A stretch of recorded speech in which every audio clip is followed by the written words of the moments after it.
तो आज हम मिलिकेन्स ऑयल ड्रॉप मेथड या इसको मुकम्मल पढ़ें तो charge on an electron by Millikan's oil drop method. ये दोनों तरह से सवाल जो है वो पूछा जा सकता है एग्जाम्स के अंदर। आप देखें मिलिकेन ऑयल ड्रॉप मेथड के नाम से भी और चार्ज ऑन एन इलेक्ट्रॉन के नाम से भी ये जो है वो सवाल आ सकता है। तो देखिए इसमें इंट्रोडक्शन सबसे पहले इसे स्टार्ट कर रहे हैं जी। 1909 आर ए मिलिकन, ये उस साइंटिस्ट का नेम है कि जिसने 1909 में इलेक्ट्रॉन के ऊपर चार्ज को कैलकुलेट किया।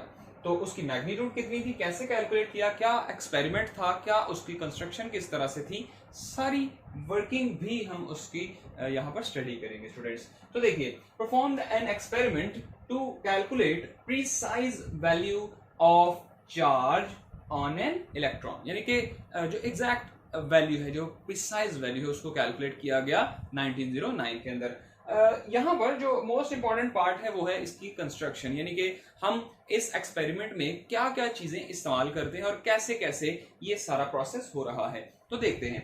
सबसे पहले मिलिकन ने एक कंटेनर लिया जो कि आपको यहाँ पर ये ब्लू कलर्स में ये नजर आ रहा है, ये कंटेनर है। इस कंटेनर के अंदर क्या चीज है जी, कंटेनर के अंदर हमारे पास दो प्लेट्स हैं जो कि पैरेलल हैं और उनके ऊपर ऑपोजिट चार्ज हमने लगाया। कैसे लगाते हैं जी, आप इसको यहाँ पर देखिए तो हम इसको पोटेंशियल प्रोवाइड करते हैं। ऊपर वाली प्लेट जिसको पी कह रहे हैं उसके ऊपर पॉजिटिव, और नीचे वाली जिसको पी प्राइम का नाम दे रहे हैं उसको हम नेगेटिवली चार्ज करेंगे।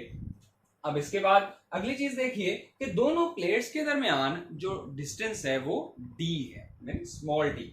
अब उसके अलावा इस कंटेनर के अंदर और हमें जो चीजें देखने को मिलती है, दो यहाँ पर विंडोज हैं, एक विंडो 1 और दूसरी विंडो 2। इनके काम क्या है, एक चीज विंडो 1 जो है यहाँ से हम लाइट को एंटर करवाते हैं। अब देखिए जरा इसकी मजीद तफसील भी हम समझते हैं। इसमें जो एक स्कीमेटिक डायग्राम है उसके अकॉर्डिंग आप देखिए तो यहाँ पर एक ऑटोमाइजर लगा हुआ है। ऑटोमाइजर क्या है, इसके अंदर यहाँ पे आगे एक नोजल होती है और ये एक तरह से छिड़काव या स्प्रे करने के लिए यूज होता है। किस चीज का स्प्रे करते हैं, हमने जैसे कि नाम में पढ़ा ऑयल ड्रॉप, मींस यहाँ पर हम किसी किस्म का कोई ऑयल जो है वो कंसीडर करते हैं। पानी के साथ हम ये एक्सपेरिमेंट नहीं कर रहे हैं। तो ऑयल जो है जो कि अब इस एटोमाइजर के अंदर मौजूद है, जब ऑटोमाइजर को हम पंप करते हैं यानी कि इसमें से हम इस ऑयल को निकालते हैं तो नोजल, इस ऑटोमाइजर की नोजल के साथ ये फ्रिक्शन जो है वो होती है ड्रॉप्स की। क्या हो रहा है जी, फिर से देखिए। अब आपने देखिए जी यहां पर ऑयल यूज किया गया ऑटोमाइजर के अंदर और हम ऑटोमाइजर को मतलब यहां से ऑटोमाइजर यहां पर आपको देखिए मिल रहा है। ऑटोमाइजर में ऑयल ड्रॉप्स होंगे यानी कि ऑयल होगा और जब हम इसमें से ऑयल को निकालते हैं तो यहां एक नोजल होती है और उस नोजल की वजह से ऑयल के ड्रॉप्स बनके यहां से एमिट होते हैं बाहर की तरफ, जैसे कि आपको यहां पर नजर आ रहा है। ये कुछ ऑयल ड्रॉप्स यहां पर शो किए गए हैं। अब उन ऑयल ड्रॉप्स में से कोई एक ड्रॉप हम कंसीडर करेंगे जो कि यहां इस ऊपर वाले होल से जो कि पी प्लेट में है, यहां से होकर यहां आ चुका है बिटवीन द पैरेलल प्लेट्स। अब इसी ड्रॉप के ऊपर हमारा मेन फोकस होगा, हम इसी को मजीद स्टडी कर रहे होंगे। अब देखते हैं अब क्या होगा जी। इस ड्रॉप को हमने देखें थोड़ा बड़ा बनाया है दूसरे ड्रॉप से। तो क्या ऐसा है कि ये वाला ड्रॉप जो है वो दूसरे वालों से बड़ा है? नहीं, ऐसा नहीं है। सिर्फ हमने इसको थोड़ा वाजे करने के लिए हम इसको थोड़ा बड़ा बनाया हुआ है और इसके अलावा कोई जो है वो बात नहीं है। और उसके अलावा जब इस ड्रॉप के ऊपर लाइट पड़ेगी थ्रू अ सोर्स एस, और लेंस जो है, ये लेंस हम जानते हैं कि ये क्या करता है, ये कन्वर्ज करता है, ये कन्वर्जिंग लेंस है और ये क्या करेगा, ये लाइट को एक पॉइंट पर फोकस करने के लिए इस्तेमाल होता है। तो कहां पे फोकस करना है जी, उस ड्रॉप के ऊपर जिसको हमने इस होल में से गुजारा है और इसी को हमने कंसीडर किया है। अब इसके बाद ये लाइट यहां पर फॉल करेगी किस विंडो के थ्रू, विंडो 1 के थ्रू, और दूसरी विंडो जो 2 है उसके अक्रॉस आप जो है वो माइक्रोस्कोप एडजस्ट कर सकते हैं। आप उसके अलॉन्ग आप ये जो वायर्स जिसके अलॉन्ग हमने पोटेंशियल अप्लाई करना है वो भी हम इसके साथ लगा सकते हैं। तो अब यहां पर देखिए जो आपकी बुक के अंदर डायग्राम है उसमें माइक्रोस्कोप यहां पर विंडो 2 में एडजस्ट नहीं है, बल्कि यहां पर आपको ये शो की गई है, ये जो ब्लू डॉटेड लाइंस के अंदर यहाँ पर M लिखा हुआ है। ये असल में ऐसा नहीं है कि ये बिल्कुल मतलब ये 2D आपको दिखाया गया है, असल में ये 3 डायमेंशनल जो है ये एक कंटेनर होता है और उसमें ये बाहर वाली साइड पे एक दीवार या एक वॉल जो है कंटेनर की, उसके साथ ये माइक्रोस्कोप लगी होती है और इस माइक्रोस्कोप के जरिए से हम इस ड्रॉप के बारे में मुकम्मल स्टडी करते हैं कि ड्रॉप जो है उस क्या वो मोशन कर रहा है, क्या वो एक पॉइंट पर स्टैटिक है, ये तमाम चीजें यहां पर हम माइक्रोस्कोप की मदद से समझते हैं। तो इसमें अगर ये सवाल आता है तो जैसे ये आपको यहां पर नजर आ रहा है, इसी तरह से आप अगर मुकम्मल तौर पे लिखेंगे तो ये इसमें हर चीज जो है वो मुकम्मल तौर पर बयान की गई है। तो अगर बच्चों ये सवाल आपको एग्जाम के अंदर आता है तो आप इसको यहां स्टार्ट से लेकर आखिर तक लिख दें, तो ये जो है वो 100% करेक्ट आप आंसर लिखेंगे, किसी और चीज की एडिशन करने की जरूरत नहीं होगी। अब देखिए जैसे लिखा हुआ है स्कीमेटिक डायग्राम ऑफ एक्सपेरिमेंट, ये है दो पैरेलल प्लेट्स हैं और वो जो है किस तरह से प्लेस्ड इनसाइड द कंटेनर, इस कंटेनर के अंदर है, having opposite charges with d distance apart, दोनों के दरमियान डिस्टेंस d है। और उसके अलावा upper plate has a hole h, upper plate has a hole h, ये h होल है। ड्यू टू अप्लाइड वोल्टेज, जब हम अप्लाई करेंगे वोल्टेज प्लेट्स पर तो क्या होगा, इलेक्ट्रिक फील्ड इज एस्टैब्लिश्ड। अब इलेक्ट्रिक फील्ड जो एस्टैब्लिश हुई है उसकी डायरेक्शन किस तरफ होगी बच्चों, तो हम जानते हैं कि इलेक्ट्रिक फील्ड हमेशा पॉजिटिव से स्टार्ट होती हैं और नेगेटिव चार्ज पर खत्म होती हैं। तो यहां पर देखिए पॉजिटिव ऊपर है, नेगेटिव नीचे है, तो यहां पर जो इलेक्ट्रिक फील्ड की डायरेक्शन होगी वो कुछ इस तरह से होगी, ठीक है। इलेक्ट्रिक फील्ड लाइंस जो है वो यहां पर इस तरह से ड्रॉ होंगी। अब नेक्स्ट चीज देखते हैं, an atomizer sprays the oil drops, ये सारी थ्योरी जो है वो मैंने यहां पर लिखी जिसके बारे में मैं आपको पहले बता चुका हूं। उसके अलावा due to friction between drops and wall of atomizer, ये बड़ा अहम पॉइंट है बच्चों कि फ्रिक्शन किस चीज के दरमियान है, between drops and walls of atomizer. तो इन दोनों की फ्रिक्शन की वजह से ऑयल ड्रॉप्स क्या हो जाते हैं, चार्ज हो जाते हैं। अब यहां पर याद रखिएगा कि ऑयल ड्रॉप्स जो हैं, यहां पर हम नेगेटिव ऑयल ड्रॉप यानी कि उस ड्रॉप को कंसीडर कर रहे हैं जिसके ऊपर नेगेटिव चार्ज है। इसकी रीजन क्या है, रीजन ये है कि हम एक्चुअली इलेक्ट्रॉन के लिए इस कैलकुलेशन को परफॉर्म कर रहे हैं और इलेक्ट्रॉन पे कौन सा चार्ज होता है बच्चों जी, बिल्कुल नेगेटिव होता है। अच्छा जी, अब देखिए a source of light eliminates the specified oil drop, ये जो स्पेसिफाइड ऑयल ड्रॉप है इसको एलिमिनेट कौन करेगा, रोशन कौन करेगा, सोर्स S, उसके साथ through a lens L from window W1। Lens का काम क्या है मैं बता चुका हूं, कन्वर्जिंग लेंस है। Consider a drop passed through hole H, it is stopped by making, मतलब ये जो यहां पर आया है होल में से होकर, इसे कैसे हम रोक सकते हैं। अब रोकना क्यों है, रोकना हम इसलिए इसे रोकना चाहते हैं कि हम इसको मुकम्मल तौर पे स्टडी कर सकें। जब ये मूव कर रहा होगा तो हमारे लिए चार्ज को कैलकुलेट करना जो है वो एक तरह से इम्पॉसिबल जो है वो होता है। अच्छा तो अब देखिए consider drop pass through hole H, तो ये जो होल यहां पे आया है hole through lens L from window 1, consider a drop pass through hole, तो जो होल के थ्रू ड्रॉप नीचे आता है it is stopped by making, इसको रोकना पड़ेगा हमें ताकि हम अपनी कैलकुलेशंस को बेहतरीन तरीके से कर सकें। तो कैसे रोकेंगे स्टूडेंट्स, हम इसको रोकने के लिए क्या करेंगे, इलेक्ट्रिक फोर्स को ऐसे चेंज करेंगे कि ग्रेविटेशनल फोर्स के बराबर आ जाए। इस बात को थोड़ा सा समझ लीजिएगा।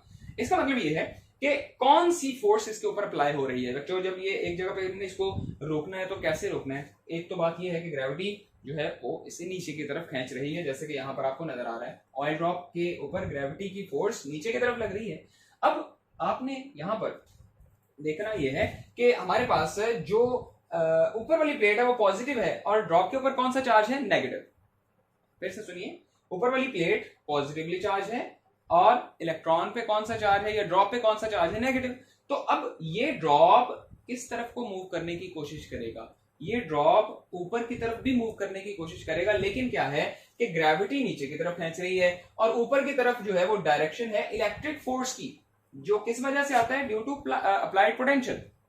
तो अब आप ये कहेंगे कि जितनी ग्रेविटी नीचे उससे खींच रही है उतना ही जो पोटेंशियल हमने अप्लाई किया वो उसको ऊपर की तरफ इलेक्ट्रिक फील्ड के थ्रू खींच रहा है।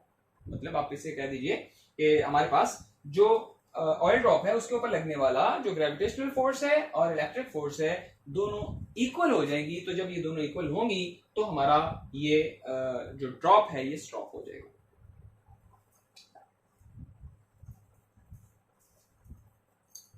ओके जी, अब अगर ये स्टॉप हो चुका है तो अब देखें एफ ई की वैल्यू क्या है, एफ जी की वैल्यू क्या है, ये आप पहले पढ़ चुके हैं। F E electric force Q E के बराबर होता है, मैग्नेट ये जो जी यानी कि ग्रेविटेशनल फोर्स है ये एम जी के बराबर है, वेट के बराबर हो सकता है। तो इसमें आप इस इक्वेशन से ई की वैल्यू क्या निकालोगे, ई की वैल्यू अब देखिए F E is equal to F G, जब ये दोनों बराबर होंगे तो उसको स्टॉप किया जा सकता है। अब आप देखिए एफ ई की वैल्यू ये है, एफ जी की वैल्यू ये होती है, हम ये पहले पढ़ चुके हैं। उसके अलावा हमारे पास ई जो है ये पोटेंशियल ग्रेडियंट वाला आर्टिकल, उसमें हमने ये फॉर्मूला पढ़ा हुआ है, लेकिन हम सिर्फ इसकी मैग्नीट्यूड जो है वो हमें रिक्वायर्ड है। तो हम क्या करेंगे, इसको थोड़ा सिंपल फॉर्म में लिखेंगे, मतलब माइनस यहां से खत्म हो जाएगा, डेल्टा वी की जगह पर सिंपल वी लिखेंगे, डेल्टा आर की जगह पर सिंपल डी लिखेंगे। डी इसलिए लिख रहे हैं क्योंकि दोनों प्लेट्स के दरमियान सेपरेशन डी है। तो बच्चों अब ये भी आप कह सकते हैं कि यहाँ पे डेल्टा वी की जगह वी क्यों लिखा है, क्योंकि हम सिंपली पोटेंशियल को यहाँ पर क्या नाम दे रहे हैं, वी नाम दे रहे हैं। तो बच्चों अब देखिए आपने ई की जगह पर अब क्या लगाना है, अब आपने ई की जगह पर वी डिवाइड बाई डी लगाना है। तो देखिए ई की जगह पर क्या लगाया, वी डिवाइड बाई डी, बाकी ये सारी इक्वेशन वैसी ही रहेगी। हम चार्ज को कैलकुलेट करते हैं, तो देखें डी ऊपर चला जाएगा, एम जी और डी ऊपर आ गया, और वी जो है वो नीचे डिवाइड हो जाएगा। इस इक्वेशन को नंबर 1 का नाम दिया। अब इसके बाद बच्चों गौर से देखिए, जी ग्रेविटेशनल एक्सेलरेशन 9.8 हमें पता है, डी प्लेट्स के दरमियान डिस्टेंस कितना है ये भी हमें पता है, वोल्टेज ये भी हम खुद अप्लाई कर रहे हैं तो इसका भी हमें पता होगा। कौन सी ऐसी चीज है जिसका पता नहीं है बच्चों, that is M, mass of drop. तो उसे कैसे कैलकुलेट करना है ये देखना है, determine mass of droplet. To find M mass of drop, switch off the electric field between plates, मतलब आप इसको स्विच ऑफ कर दीजिए। जब इसको स्विच ऑफ करेंगे तो क्या होगा, ऊपर की तरफ लगने वाली ये इलेक्ट्रिक फोर्स खत्म हो जाएगी, और ड्रॉप किस तरफ को मूव करेगा स्टूडेंट्स, ड्रॉप जो है वो नीचे की तरफ ग्रेविटी की वजह से मूव करना स्टार्ट कर देगा। क्लियर? अब देखें जब ड्रॉप नीचे आ रहा है तो हमें क्या करना है जी, ड्रॉप नीचे आते हुए between plates and drop start moving due to gravitational force. When drop gains constant terminal velocity, terminal velocity का कॉन्सेप्ट हमने पार्ट 1 में चैप्टर 6 के अंदर पढ़ा था, तो अब आई थिंक मुझे वहां पे अगेन इसे एक्सप्लेन करने की जरूरत नहीं है। यहाँ पे हमारा जो पॉइंट यूज होना है वो ड्रैग फोर्स है, वो भी हम देख लेते हैं। तो बच्चों याद रखिए कि जब मैस या ड्रॉप नीचे आ रहा है तो अब एक टाइम पे आकर उसकी टर्मिनल वेलोसिटी जो है वो कांस्टेंट हो जाएगी, वो कांस्टेंट वेलोसिटी से नीचे आ रहा होगा। तो उस पॉइंट पर याद रखना है ड्रैग फोर्स किसके इक्वल हो जाती है, ग्रेविटेशनल फोर्स की। अब ड्रैग फोर्स क्या है बच्चों, Stokes law chapter 6, F D is equal to 6 pi eta R V, और वी जो है ये टर्मिनल वेलोसिटी होती है। तो आपने इसी जो वैल्यू आपने ये लिखी है इसी को यहाँ पर पुट कीजिए, एफ जी की जगह फिर से एम जी लगाइए, जो हम पहले भी देख चुके हैं। अब आपने यहाँ से क्या कैलकुलेट करना है, मैस, तो मैस निकालने के लिए जी को इसके नीचे लिखेंगे, तो ये इक्वेशन ऐसे लिखी जा सकती है स्टूडेंट्स, इक्वेशन नंबर 2। अब इसमें देखिए क्या हमें सारी चीजें मालूम है, देखते हैं। जी का पता है आपको, पाई कांस्टेंट है, ईटा, ईटा कहते हैं viscosity, viscosity of for air. अब कोएफिशिएंट ऑफ विस्कोसिटी जो है ये क्या होता है, ये एक्चुअली जो है फ्लो के अंदर रुकावट का नाम होता है, ठीक है। तो एक तरह से रिस्ट्रिक्शन होती है, तो इसको मैं मजीद एक्सप्लेन नहीं कर रहा हूँ, ये मजीद हम इसे अपने अगर पढ़ना है तो ये मौजूद है 6th चैप्टर पार्ट 1 के अंदर। तो अब देखिए आपने मैस कैलकुलेट करना है, जी को उस तरफ ले जाओ, जी को लेकर जाने के बाद देखिए पाई हमारे पास है, ये भी कांस्टेंट रहता है, आर और वीटी ये हमें पता नहीं है। अब नया पंगा शुरू हो गया, आर और वीटी निकालो। आर और वीटी कैसे निकालेंगे, पहले आर निकालते हैं। आर कैलकुलेट करने के लिए हम सहारा लेंगे डेंसिटी के इस कॉन्सेप्ट का, mass divide by volume, mass divide by volume. अब आपने मैस निकाला, यहाँ पे मतलब मैस की वैल्यू निकालनी है, तो वॉल्यूम को उधर ले जाओ, मल्टीप्लाई हो जाएगा। आप यहाँ पर वॉल्यूम के लिए ये लिख रहे हो, ये क्या है, volume of sphere which is equal to 4/3 pi R cube. अब स्फीयर कहां से आ गया, ये जो ड्रॉप है ना बच्चों, याद रखिए ये एक स्फेरिकल शेप के अंदर है, दैट्स व्हाई हम यहाँ पर वॉल्यूम किसका ले रहे हैं, हम यहाँ पर वॉल्यूम ले रहे हैं स्फीयर का। तो बच्चों ये वॉल्यूम जो है स्फीयर का लगाइए और डेंसिटी को साथ मल्टीप्लाई कर दीजिए, तो ये मैस की जो है वो हमारे पास थर्ड इक्वेशन बन गई। अब देखें एक ये इक्वेशन है मैस की, एक ये इक्वेशन है, तो हम दोनों को क्या कर सकते हैं, कंपेयर। जब दोनों की लेफ्ट साइड पे मैस है यानी कि दोनों की लेफ्ट साइड इक्वल है तो राइट साइड्स भी इक्वल होंगी। तो मैंने क्या किया, मैंने दोनों की राइट साइड्स को इक्वल लिख दिया, ठीक है, ये एक की इक्वल टू दूसरे की राइट साइड। अब आप इसको कीजिएगा सिंप्लीफाई, कैसे सिंप्लीफाई करना है देखते हैं। एक तो ये है कि पाई के साथ पाई कैंसिल हो जाएगा, एक आर कैंसिल होगा, यहाँ पे 2 बचेंगे, 2 2 is 4 और 2 3 is 6। तो ये इस तरह से आगे आप देखें 3 को 3 से मल्टीप्लाई करें, इधर ऊपर लेंगे तो 9 हो जाएगा, ये वाला 2 नीचे आ जाएगा और बाकी जो है वो तमाम आपने यहाँ पे लिख देने। आर स्क्वायर इधर रखिए, इस रॉ को भी नीचे ले आइए, तो हमारे पास यहाँ से ये इक्वेशन आएगी स्टूडेंट्स। इसके बाद आपने आर निकालना है तो दोनों का स्क्वायर रूट कर दीजिए और स्क्वायर रूट जो है वो आप देखें जी इसका खत्म हो जाएगा और इसके ऊपर स्क्वायर रूट आ जाएगा, इसे कह दीजिए इक्वेशन नंबर 4।